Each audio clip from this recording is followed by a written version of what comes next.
Assalamualaikum warahmatullahi wabarakatuh. Perkenalkan, nama saya Bintang Samadhani, NRP 31220600003 dari kelas 2D4 Teknik Informatika A. Di sini saya ingin menjelaskan materi Y2 RESTful Web Service. Untuk topik pembahasan kali ini, yang pertama terdapat penjelasan tentang web service, lalu yang kedua penjelasan tentang RESTful, lalu yang ketiga pembuatan web service menggunakan RESTful, lalu yang keempat pembuatan web client menggunakan RESTful. Yang pertama, apa itu web service? Web service adalah standar yang digunakan untuk melakukan pertukaran data antar aplikasi atau sistem, karena aplikasi yang melakukan pertukaran data bisa ditulis dengan bahasa pemrograman yang berbeda atau berjalan pada platform yang berbeda. Contoh implementasi dari web service antara lain adalah SWAP dan REST. Lalu, apa itu RESTful Web Service? REST yaitu singkatan dari Representational State Transfer. REST bukanlah sebuah teknologi. REST merupakan sebuah arsitektur untuk pertukaran data menggunakan protokol HTTP. RESTful API memiliki 4 komponen penting. Yang pertama, URL design, lalu kemudian kedua, HTTP verbs, ketiga, HTTP response code, lalu yang keempat, format response. Untuk URL design di sini cara kerjanya, klien akan melakukan HTTP request, yaitu menuju ke server REST Web Service. Lalu pada REST Web Service akan mengembalikan sebuah respon yang dikirimkan untuk klien yang meminta request tersebut. Lalu untuk HTTP verbs di sini terdapat 5 verbs, yaitu get, post, put, fetch, dan delete. Get biasanya digunakan untuk menampilkan data atau mengambil hanya salah satu data. Lalu post biasanya digunakan untuk membuat mengirim data. Lalu put biasanya untuk mereplace atau mengupdate data. Lalu patch sama dengan put, yaitu mengupdate existing data pada resource. Lalu yang kelima delete, yaitu untuk menghapus data. Untuk HTTP response sendiri terdapat 200, 404, 409, 500, dan masih banyak lagi. Untuk 200 biasanya digunakan untuk kode ketika kita berhasil melakukan request, maka akan memberikan kode 200. Sedangkan 404 ketika kita merequest yang endpointnya itu tersebut tidak ada, maka akan mengalihkan status code 404. Jika mengalihkan kode 409 artinya kredensial salah. Lalu untuk 500 yaitu kesalahan pada server, yaitu internal server error.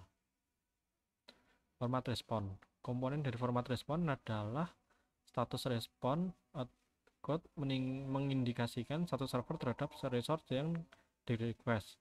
Misal 404 artinya resource ditemukan dan 200 respon artinya oke. HTTP version menunjukkan versi dari HTTP yang digunakan. Contoh HTTP version 1.1. Respon header berisi metadata untuk HTTP respon. Contoh type server, panjang konten, type konten, waktu respon, dan lain-lain. Respon body, konten dari data yang diberikan. Keuntungan RESTful untuk poin yang pertama yaitu bahasa dan platform agnostik. Lalu poin kedua lebih sederhana atau simple untuk dikembangkan ketimbang SWAP. Lalu poin ketiga mudah dipelajari, tidak bergantung pada tools. Lalu poin keempat ringkas, tidak membutuhkan layar pertukaran pesan atau message tambahan. Lalu poin kelima secara desain dan filosofi lebih dekat dengan web. Untuk kelemahan RESTful sendiri, yang poin pertama mengasumsi model point to point komunikasi sehingga tidak dapat digunakan untuk lingkungan komputasi terdistribusi di mana pesan akan melalui satu atau lebih perantara. Lalu yang kedua, kurangnya dukungan standar untuk keamanan, kebijakan keandalan pesan, dan lain-lain, sehingga layanan yang mempunyai persyaratan lebih canggih lebih sulit untuk dikembangkan atau dipecahkan sendiri. Untuk pembuatan web service RESTful di sini untuk yang pertama install boleh menggunakan basic atau advanced. Setelah itu kita akan membuat database, yaitu langsung dari phadmin atau import SQL. Di sini dengan misal terdapat tabel dengan ID sebagai primary key, name, email, birthday, foto, created at, dan updated at. Untuk pembuatan web service RESTful yang langkah ketiga yaitu mengkonfigurasi database. Setelah itu membuat model employee menggunakan GUI, lalu menggunakan namespace app model employee karena ini dipasang di basic. Lalu buat controller REST dengan cara membuat file app controller employee controller, yaitu dengan seperti ini, dengan mengimport model kelas yaitu dari employee.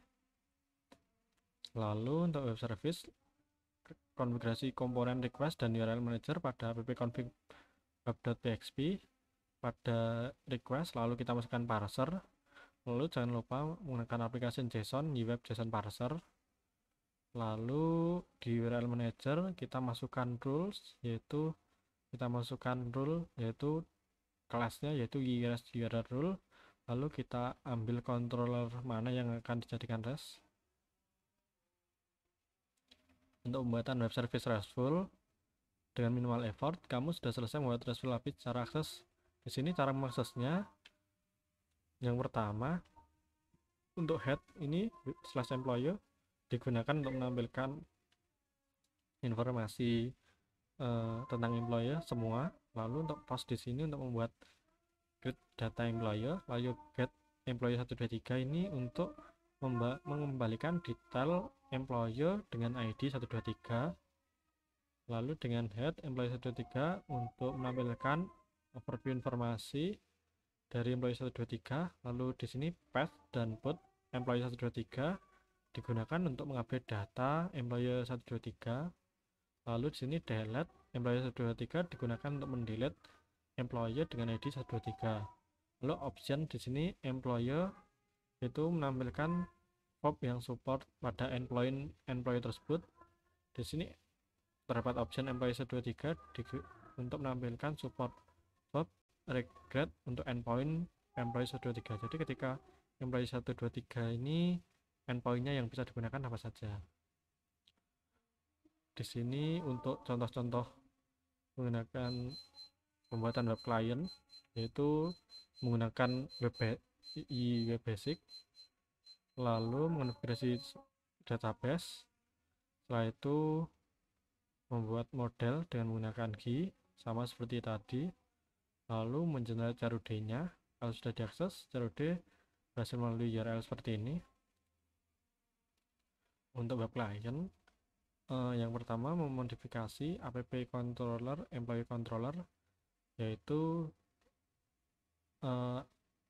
sebelumnya kita akan mengimport 3 kelas utama, yaitu data array provider, lalu HTTP client, helper, JSON.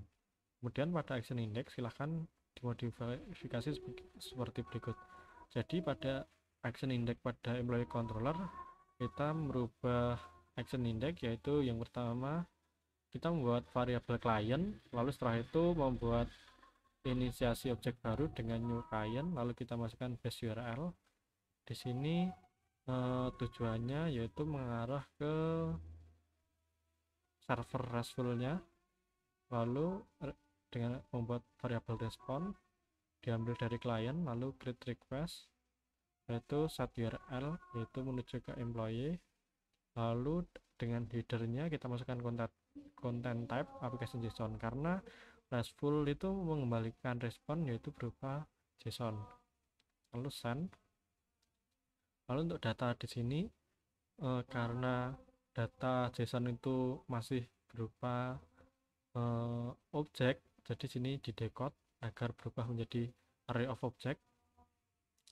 Lalu di sini data providernya kita buat menjadi array data provider, lalu kita ambil dari data yang dari JSON di decode tadi yang didapat dari respon content. Lalu di sini kita berikan pagination dengan mengambil data hanya 10 per data, lalu menggunakan render itu dengan nama file view index. Setelah itu pada parameternya kita masukkan nama data provider yang diambil dari variabel data provider ini. Ketujuh, karena di sini tidak menggunakan model, pada app view inline index untuk model filter dihapus, maka untuk pembuatan web client ini sudah selesai. Lalu untuk tugas ini akan saya pisah menjadi 2 video. Lalu untuk materi di RESTful Web Service sudah selesai. Terima kasih. Mohon maaf bila ada kesalahan. Wassalamualaikum warahmatullahi wabarakatuh.